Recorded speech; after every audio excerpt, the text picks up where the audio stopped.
Oh, David, how are Hello, you? how are you?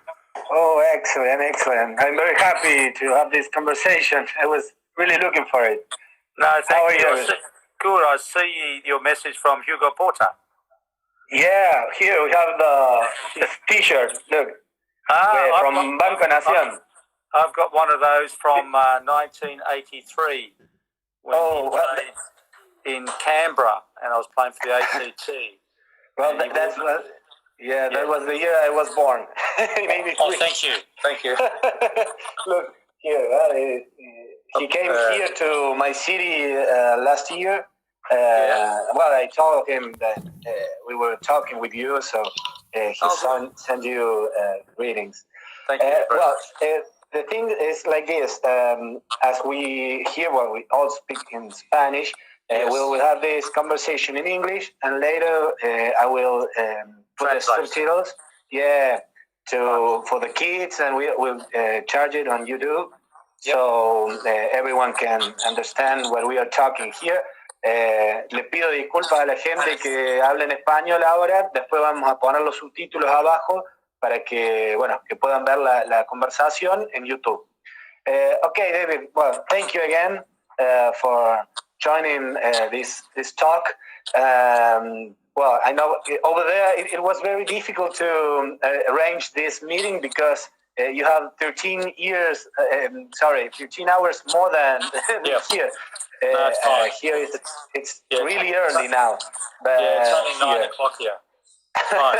Yeah. No, okay, well, to start, we know that rugby is evolving every year. We have new rules and more competitive teams. And what do you think are the clues for today's rugby? What do you see about international rugby, right? Yeah, look, it's professionalism came overnight. You know, we were amateurs one day, then professionals the next. And I don't think that we've really grasped what professionalism is. To me, I think we're very fortunate to play in a fantastic era of rugby. You know, we played against Hugo Porter, some of the great Argentinian players, and it was a great opportunity to travel the world. 1984, we went on the Grand Slam, the Wallabies. We played 18 games. And for us, it was more about the excitement, the fun, and it was really, from my point of view, it was education, because to travel the world, coming from a very small town, it was absolutely amazing. Professionalism changed because now even coaches, they must win. The enjoyment's gone. The style of rugby, everyone's big. They're all physical. The skill factor, I don't think, is as good as many years ago. Even now on Instagram, and that you see everyone pre-season training in the gym, pumping iron, you know, instead of trying to do skill. So professionalism comes, it brings different challenges, and I just think that the rules of rugby must be changed, because it's very dominant through the scrum. It takes 5 minutes for a scrum. In our day, it took 11 seconds.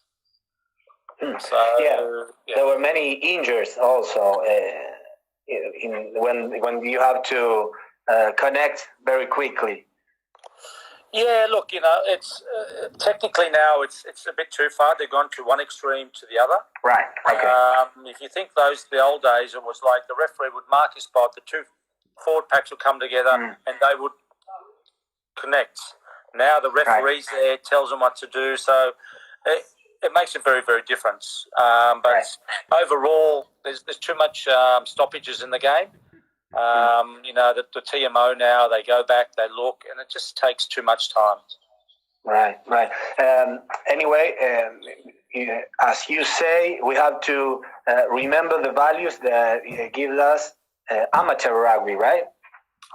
Yeah, look, you can still do. I try and teach the young kids about the values of the game. The values of the game are, you know, you've got to try different things as a kid. You know, you should never stop trying, because if you stop trying, we never get the flair. You don't get the exciting players, and the skill factor is very different. There's a lot of Instagram exercises, videos. Everyone's an expert.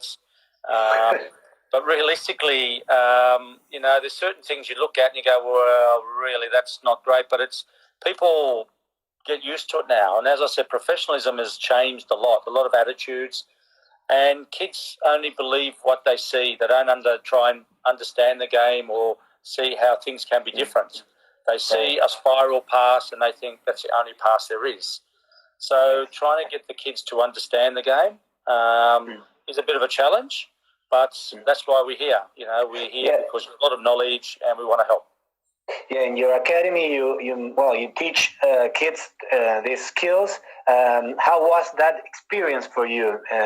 From being a professional player to teach the kids, it's like giving back some of everything you have learned. How you think about that? Yeah, look, it's been great. I mean, I did 3 last week. I did 6 kids in one day. We got obviously because of coronavirus, we only had to do one-on-one coaching. So 6 hours of coaching was great. Today I did 3 hours. Tomorrow 3 hours, and it's really about explaining to the kids that firstly I asked what position they play. Then secondly I said, who's your favourite player? And you'll be astounded that a lot of the kids haven't got a favourite player. Oh. And I said, well, it's very difficult to play if you don't watch somebody to be like somebody. I remember growing up and I used to watch the Ellas, Michael O'Connor, who played rugby league, Serge Blanco, I was lucky to play against. So those guys were amazing, Ugo Porta back in 1983. So you get to learn and watch, and then you try things. So the younger generation in Australia, we have a problem because we have rugby league, we have Aussie rules, we have football and rugby and cricket. So we've got 5 sports, and we haven't got a lot of population to play. So we're always fighting to get the numbers. But to me, if you can entertain, the people will come and watch. And that's where rugby, we've got to start. So teaching these young kids the options, I try and bring back the torpedo kick. I try and get them to do the lateral pass and say there's options here, the sidestep, the swerve, just to give them options. So the more they do now, the more they'll try and hopefully continue on when they get older. Yeah, you say you ask the kids if they have a favorite player. Do you have a player that you follow nowadays? Well, I don't really follow a lot of people. I like Kurtley Beale, Colby from South Africa, the small winger in the World Cup.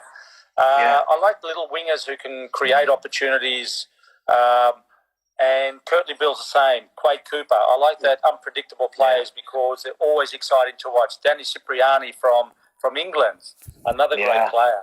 But the coaches don't like them because they can't control flair. That's why they struggle to be picked, and we need entertainment. We need people who are going to do something different. So there are a lot of players, but it's unfortunate we don't really see the best of them because, again, the coach has got to win. And if they don't win, they get sacked. So there goes their job. So, and there's obviously a lot of egos. They just want to just win the competition or win at all costs. Sometimes you need to entertain people to come and watch. Anyone from Argentina? We have Cordero in England playing that kind of rugby that you say. Yeah, look, you've got a lot of good backs. And I think it was about 3 or 4 years ago, I remember watching Argentina in Perth. And I'm trying to think of the coach. I think I played against him. About 3 years ago, the coach for Argentina. It was a backs coach. Yeah. No. It was, sorry. But many years ago. The last coach was Tati Filan. Maybe you remember him. Yeah. And then was Urcade. Yes. Then Urcade. Yeah. And then, we have... have lost. Now, Anyway, so I saw him after the game, and he came up and said, "David, what do you think?" I said, "You've got some very good skills, but nobody's going forward. They pass the ball wide, but you need people to create, to keep the opposition guessing what you're doing. Their ball skills were very good, but it's very hard for Argentina because now that you you've gone from amateur, and I think there's still a lot of amateur players in Argentina, like Australia. Our club rugby should be amateur. So it is very difficult, and a lot of your players have to go overseas to obviously get the experience. So, I just think that you've got Jimenez. Obviously, was a great player, but he got a bit old, and Piezo at number 9, who was another great player. Every country's got 3 or 4 great players, but then they just sort of get a bit old, and then the younger guys come through. It's very difficult to sort of continue on the legends of the game because it's so different now. And any team that you follow that you like to see them how they play from a country or a club? Yeah, well, I think you guys in the Super Rugby are playing very well. Especially at home, But the thing is, you're very ill-disciplined, eh? You love giving away a lot of penalties. Yeah, we're working on that. I think that's Mario's problem, the coach now. Hey, he learned too much in Australia. Yeah, that's right. But, look, I obviously like the Crusaders. I love the style of rugby. I like the Hurricanes. Some of the South African teams are playing. Some of the Sharks are playing some good rugby as well. So I think there's a lot of interesting movements coming now. And I think that maybe in the next year or two, there's going to be a lot of different young players coming through in a lot of different styles. And hopefully we can change the style of rugby to be more exciting and more entertaining for people. Yeah, that's right. Well, as you know, I don't know if over there it started yesterday or today, but elections for the presidents of the World Rugby. And, Australia and Argentina are kind of partners in the unions, right? And, Agustín Pichot is running for president. And what do you think about his candidature? Or Yeah, it's very difficult, because he's a new kid on the block, even though he's been there for, 5 or 6 years. He's been a great asset for the game. I think he's got a great vision for the game. Look, it's going to be very difficult because there's a lot of people who've got to you've got to offer something to get something. Yeah. In life. So I hope that Australian rugby stick by him. And I just hope that whoever gets on the board or the president, that they actually look at rugby as a fantastic sport, great opportunity, and obviously going forward to the next World Cup. I just hope that we need some fresh ideas, People, Bill Beaumont, I've known, he's been there. You've got a lot of players and coaches try to, but it's really about an administration role. And World Rugby we need people to have a bit of vision for the future. We are a great sport, but maybe some younger guys can have a look at the way the game's played, or the referees, or too much TMO, something where the game's going to change a bit to make it more spectacular. So sometimes you need an injection of younger people. I just hope that we get a good bunch of people that's going to look forward to the future and make this game great. Right. Many unions, smaller unions all around the world are following him, right? In this, we know that they don't have the same votes like the bigger unions, but the idea is to give them more space in the championships, right? Well, I think that I saw that I think Malaysia or Asia Rugby were going to support him. Because obviously the big boys, there's not much happening in Asia. And, for those countries, it's trying to get on the world scene is very difficult. I know in Australia we've got Rapid Rugby, which you've got a Hong Kong team against the Western Force, so another competition. And if you look at a lot of the Asian teams, one of the biggest problems is concerned that they haven't got a lot of really tall, big people. Asians aren't that big, so they will struggle. So that's where sevens they're pretty good at, but obviously 15s is another story. And you find there's a lot of Fijians, there's a lot of nationalities travelling around to play. Look, I just think that it's a great opportunity to, obviously, someone gets in and back. There'll be a lot more opportunities for the World Rugby to go to different countries. You've got China, you've got Sri Lanka, love rugby. You've got Malaysia and all that. So you've got a lot of it, Hong Kong. You've got a lot of great countries like India. India want to play rugby as well. You've got Germany, you've got America, you've got all these countries. So it is get to be a big sport. I just think we just got to make sure that we do it properly and everyone gets included. Recently over there in Australia, you have a few changes in the union with the resignation of Raylene Castle. Yeah. How? What do you expect for this new area in the union? Yeah, look, it's hard because things change. And somewhere down the track, 14, 15, we lost our way. I don't think it's Raylene's problem what's happened, even though I got to meet her last year and I was an ambassador for Australian rugby, so it was very kind to offer me a position. But things happened well before that, and there's still a lot of people there that's, I think, have got to be a lot of accountability. And I think there was a letter given by 10 of the ex-captains, Far Jones, all those guys, Poitevin and Kearns. They want the best for Australian rugby. I think there's a lot of other people want the best. We just need to move on. We need to make some decisions, get the right people in there, and actually look at the game, the grassroots, get some spirit, some tribalism, which means get supporters back who want to love the game. And at the moment, we're not really there because sometimes money gets in the way of good ideas. People just want to go for the money instead of actually thinking, we've got a great system. The World Cup 91, we won the World Cup with New South Wales and Queensland. Now we got 4 teams and we're coming 7th in the world. So, it changes. If you've got more teams, you'd expect to be better, but we haven't got the system right. And we had Michael Checker here for a couple of years. So what happens? He resigns and we let him go. We've got no academy for young coaches to come through. Michael Checker's coached in Ireland. He's coached in France. He's coached around the world, but yet in Australia we say, thanks very much, see you later, we don't want you. He's got a lot of experience. Love him or like him or hate him, whatever you want to do. He's been there. He's done that. We went to the final in 2015 Rugby World Cup. So he had a lot of opportunities, a lot of talent.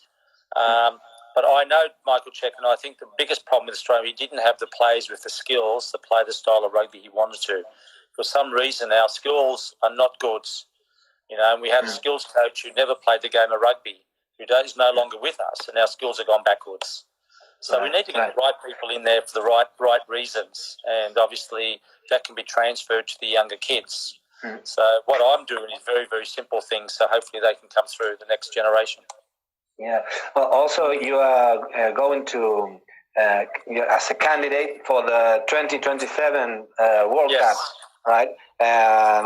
It's an important time to make these changes, looking forward to that competition, right?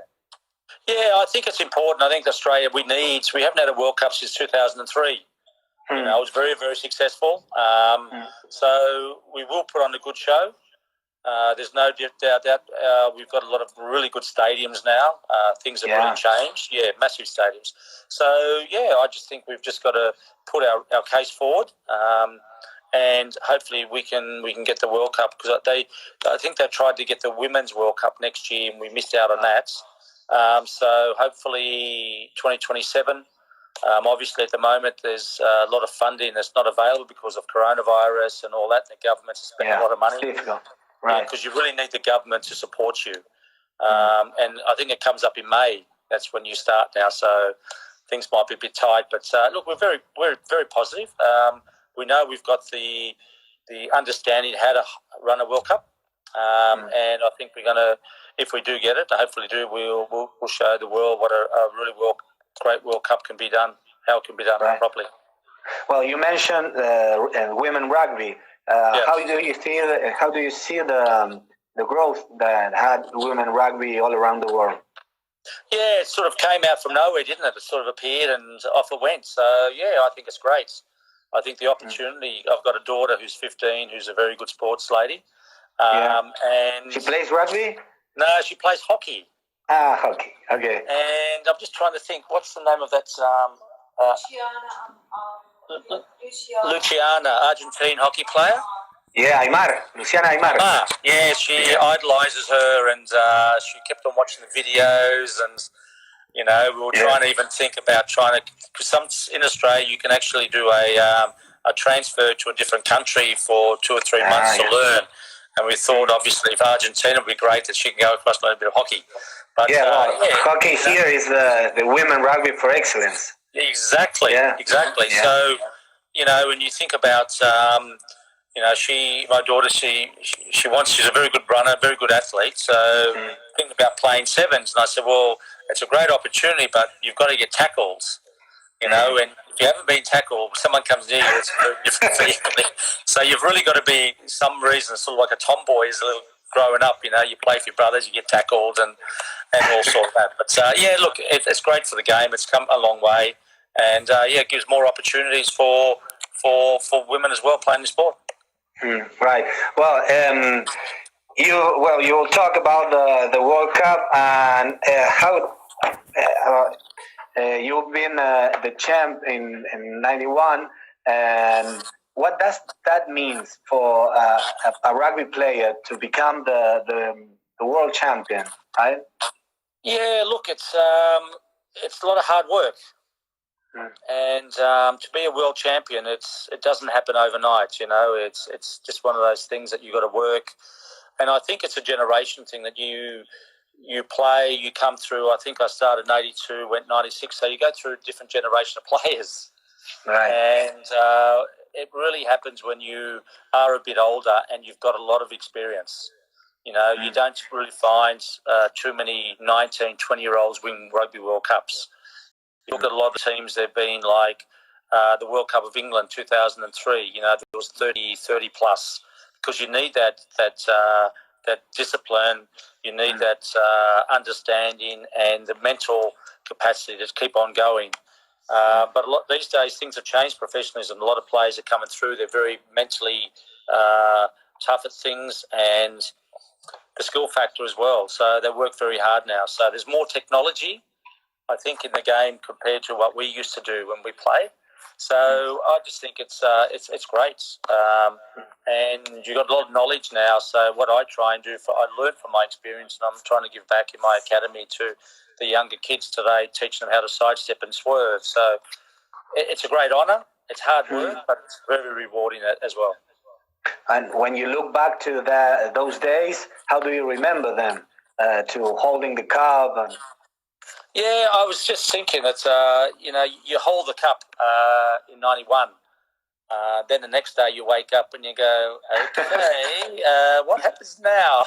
What now? Right. You're the world champions. You can't do anything else, But what's I only realised last year when I spoke at a corporate function that one of the people I was speaking with, he sort of said something that sort of actually made me realise that sometimes the goal is not the ultimate thing in life. It's the journey to get to the goal. The sacrifices that no one else knows what you achieve to get there. And I went from 84 to 92, 93. I went to Italy every 6 months. So I played in Australia, then went to Italy. So the sacrifice was I missed out on playing for New South Wales a lot of games, but over in Italy I played at number 10. So my knowledge of the game grew. So I was playing against Joel Stransky, Frano Bodica, Michael Liner, and Nas Boita from South Africa. So I learnt a lot about the game. So in one way you miss playing at home, but the other you get a lot of knowledge. So people don't understand what you did to get to that point. They saw you on the rugby paddock, but they didn't see you when you were training by yourself and the sacrifices and all that. So it's a lot of hard work, but as I said to any young person, the journey is more important than the actual end results. And there are any other projects that you achieved related to rugby, right? Yeah, I've started to do my own. We've just been hacked on Facebook, so we're just trying to get a new page. But I'm into corporate speaking. Okay. I travel around the world, talk about rugby, talk about motivation, teamwork, because rugby and sports are very, very similar. In big corporations, teamwork is very important. So I do that. Trying to be a bit of a consultant in rugby. I want to try and get around and help some of the countries. So really, it's just trying to get out there, let people know what I'm about and what I can and value add to their company or to their products. So, if you go to David Campese 11 on Facebook, there I am. Yeah. And obviously it's LinkedIn. So, and obviously Instagram, been doing a cooking show every Friday. Yeah, I saw you. Excellent. Yeah. So very simple things. So, but yeah, look, I enjoy doing what I'm doing, and the more you're out there, the more people can see, that you've got a lot of talents, traveling the world and learn a lot of things. And what are those recipes? Like Australian recipes or all around the world? Italian. Family recipes? No, Italian recipes. Obviously living in Italian. Yeah. So I've got a risotto coming up this week, which is a risotto quattro formaggi. So it's so it's good. I mean, I enjoy cooking. And also the recipes are very simple as well, so you don't have to spend hours in the kitchen. And that's what has been in lockdown with all the families and kids. It's really to get the kids or anyone involved, just to have a bit of fun and have a few chat and just ask some nice questions. Right. Well, as I told you, when we first met, here we work. The Giants work with rugby, social rugby, in poor neighborhoods from here in Argentina. Do you have that kind of projects over there in Australia? I think we do, yeah. Some sort. Yeah, we have got a lot of opportunities now. We do have a lot of people going out to look at certain. And the Aboriginals, the Aboriginal, the local, we've got a big program now because in Aussie rules, there's a lot of Aboriginal players. And in rugby league there is, but rugby there's not a lot, and they've been neglected. So we try and go out there. There's a great program that we've done where the guys go around. Glenn Ella, who was a great Wallaby, Brendan Williams, who also played sevens. So those good guys and Lottie Dakiri, they sort of go out to middle of Australia. They get towards the villages and they get them play a bit of sports. A bit of rugby and a lot of fun, and just engage them and just realise that they've got an opportunity to play for the country like everyone else. So there are a lot of programs. We have a pretty big country here, so there's a lot of travelling. And even myself, I go up to Newcastle, which is 2.5 hours from here. You go up to the little clubs, you coach, you speak, and you have a lot of fun. And the kids actually, you warn, you come in, they look at videos, the next day. They know who you are because it's all black and white videos, but not the players. Yeah, so it's a lot of fun, and that's given back to the game.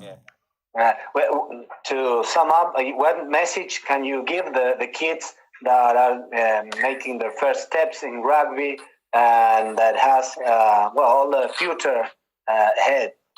What message can you give them?